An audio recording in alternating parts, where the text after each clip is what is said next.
Question 10. No marriage shall take place between a patrician and a plebeian, the 12 tables.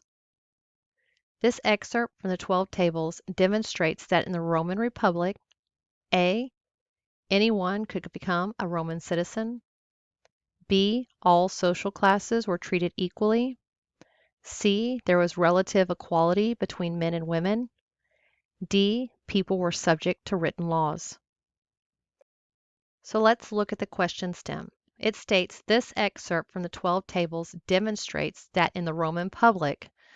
So we're looking at an excerpt from the 12 tables, which is the laws of the Roman Republic. We have to figure out what it demonstrates about the 12 tables in the laws during the Roman Republic. So for this question, the correct answer is people were subject to written laws. So basically, you have to know that the 12 tables were the written laws that the Roman Republic followed. So here it tells you, A, anyone could become a Roman citizen. In this excerpt, it's telling you that no marriage shall take place between a patrician and a plebeian. These are two different social classes, so this is not talking about Roman citizenship. This is talking about marriage between social classes, so A is incorrect. B states all social classes were treated equally.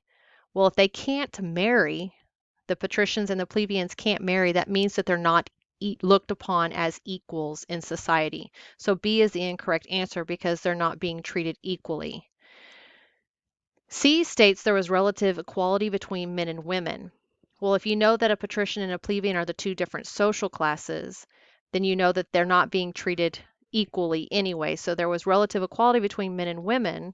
This is showing inequality, so this makes this answer incorrect.